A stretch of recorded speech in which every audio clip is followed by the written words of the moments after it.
Et du coup, ce soir, ce sera Birdman. Film d'Alejandro González Iñárritu avec Michael Keaton, Zach Galifianakis, Edward Norton, Emma Et, Stone, Naomi Watts. Euh...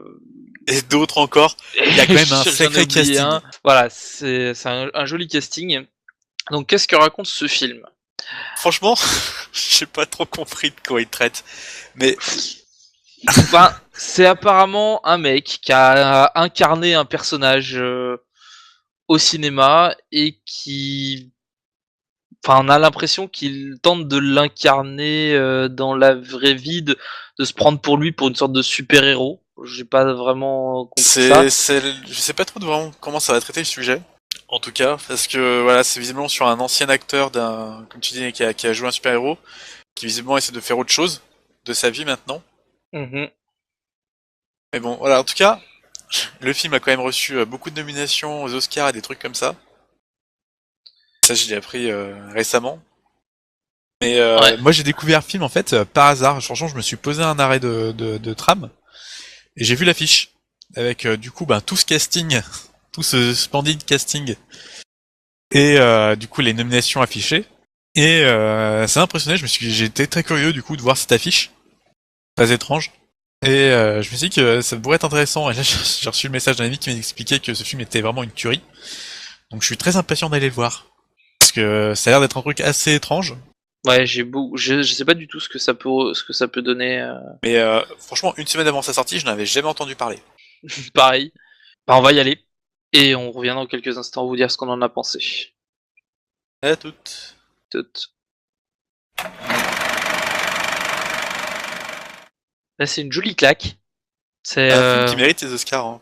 ouais, c'est une très très belle expérience au niveau déjà d'un point de vue purement réalisation montage, c'est vraiment un tour de force parce que tout le film est conçu comme un immense plan Alors, séquence. ouais, c'est ça, c'est Il un est film conçu, séquence. voilà, c'est ça, c'est vraiment la caméra s'arrête. On a l'impression que la caméra s'arrête jamais, qu'on suit des personnages qui vont croiser d'autres personnages. Alors tout a un lien, c'est-à-dire que on n'est pas dans le cadre on Alors, va dire l'histoire n'est entre pas guillemets de décousue. destin Hein. Clairement, il entrecroisé. y a une histoire qui est bien installée Voilà. et qui est clairement définie. Et d'ailleurs, c'est ça intéressant puisque ce grand plan séquence nous permet de vivre une histoire à travers différents personnages, tout en nous permettant de suivre cette histoire. C'est-à-dire que chaque personnage va apporter sa pierre à l'édifice, ce qui est quand même quelque chose d'assez remarquable pour être souligné. Donc, on sait bien que c'est pas tout un seul plan séquence, hein, ça demanderait Alors un oui, travail clairement, monstrueux. c'est plein de plans séquences qui sont mis les uns après les autres. Mais le fait est que les transitions entre les plans séquences sont faites dans un seul mouvement de caméra. Voilà, Donc ce dès qui que les rend le acteurs truc quittent presque l'écran, invisible. tac, là il y a une pause et ils reprennent directement derrière. Mais la pause est nulle en fait. C'est pour ça qu'on est vraiment dans un seul mouvement de caméra. On a changé de scène. Mm. C'est très bien fait. Sincèrement, ça laisse du coup une impression d'être toujours en haleine. On n'a pas le temps de se poser une seule seconde vu que le film continue tout le temps. C'est très particulier. C'est pas que c'est beaucoup d'action, c'est juste que vu que l'action est tout le temps continue, on n'a pas le temps de se reposer une seule seconde lorsqu'on regarde ce film. C'est C'est une bonne chose, je trouve. peut-être un peu trop soutenu, je pense. Certains vont dire qu'il y a que justement ça ne laisse pas retomber la pression, mais il n'y a pas vraiment de pression.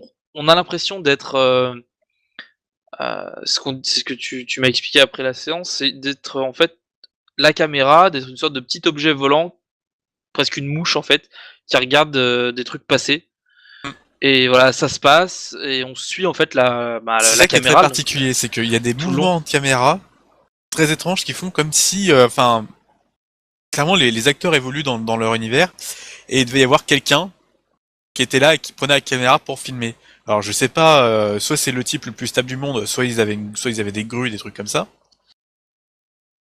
Mais en gros, la caméra se balade sans qu'elle ait d'influence sur la mise en scène ou le jeu des acteurs. C'est particulier comme façon de dire, mais disons qu'ils jouent leur rôle et que la C'est caméra se juste la balade au caméra qui milieu. se déplace, ouais, voilà, c'est ça. Eux vont pas se placer vis-à-vis de la caméra. Enfin, c'est pas l'impression que ça donne, du moins. On a vraiment l'impression, ouais, que d'avoir une caméra limite invisible, sans masse, sans rien, qui peut du coup se balader, se déplacer dans toutes les salles, Bah, d'ailleurs, sur le coup de la et va suivre caméra un peu comme si on invisible, était à la place d'un fantôme en fait. ouais, il y a une petite, il y a une scène en fait qui est face à un miroir. C'est-à-dire qu'on voit deux personnages qui sont face à face et la caméra voit le miroir entre ces deux personnes. En toute logique, la caméra devrait se refléter dans le miroir. Elle n'est pas là. C'est Ça renforce enfin, l'impression de non-existence de la caméra en fait. c'est ça. C'est quand vraiment on a C'est très l'impression bien fait, hein. Sincèrement. on espionne simplement les gens qui sont là. On les voit vivre leur truc. Donc vraiment un gros point sur la réalisation et le montage, c'était vraiment extraordinaire. Euh, Après sur le jeu d'acteur, Ils sont tous excellents. ouais, c'est Personne fait tâche. Sincèrement, ils sont tous excellents. On a vraiment l'impression de, bah, comme je dis, et- ça renforce. Ils jouent tous tellement bien qu'on n'a pas l'impression de voir des acteurs qui jouent un rôle. Clairement, là, ils sont tous en train de batailler pour monter cette pièce de théâtre qu'ils essaient de monter depuis le début. Et c'est juste ça qu'on voit. C'est génial du coup. ouais. Sur le sujet en lui-même du film,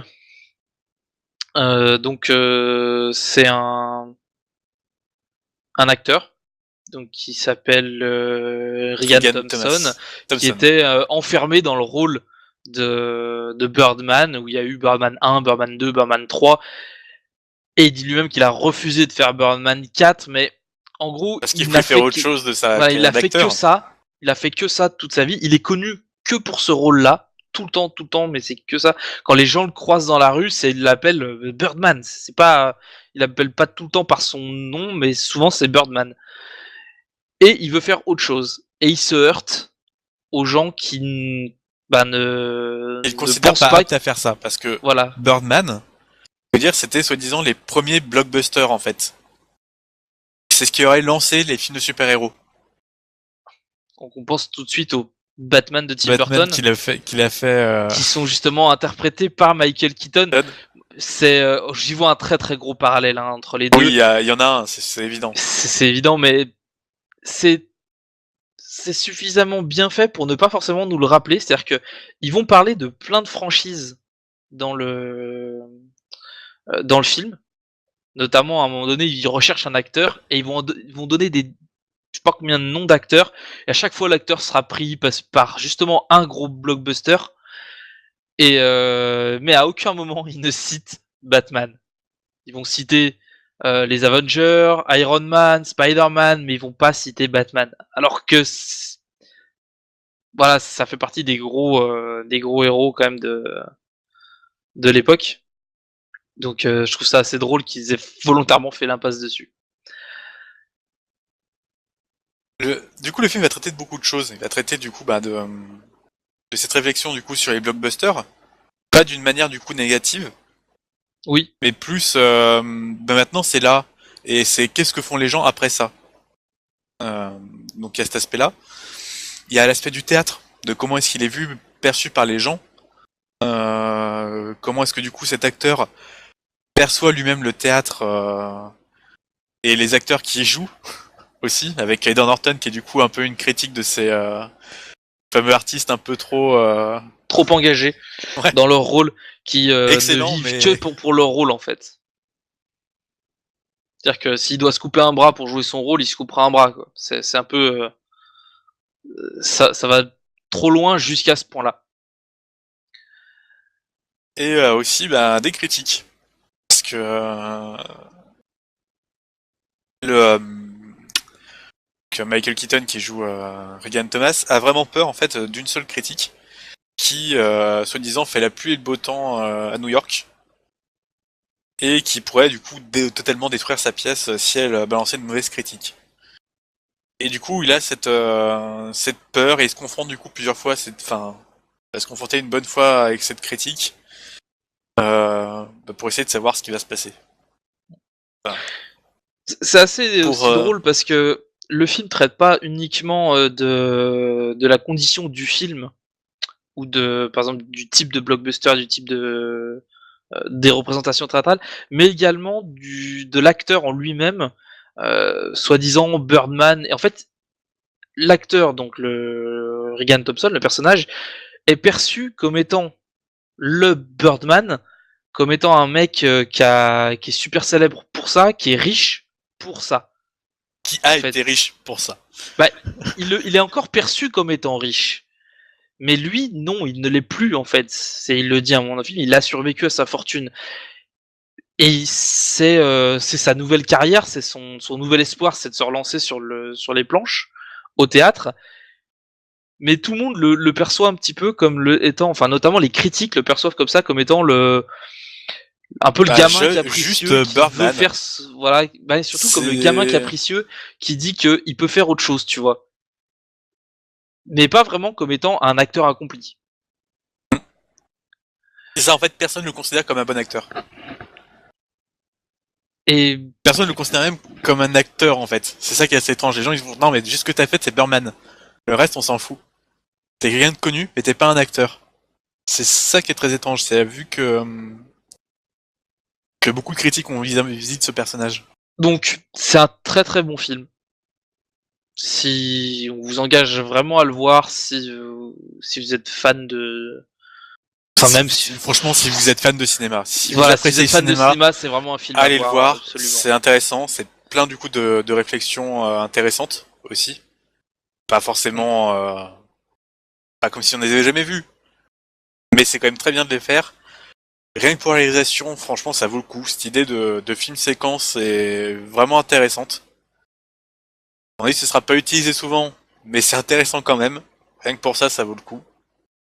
Et le travail des acteurs est tellement bon que ce serait con de se passer de ça. C'est voilà, ce serait une erreur de ne pas aller voir ce film. Ce qui est assez drôle en fait, c'est que les critiques presse sont pour plus de la moitié à fond pour ce film. Et c'est un film qui critique les critiques presse en partie. Donc c'est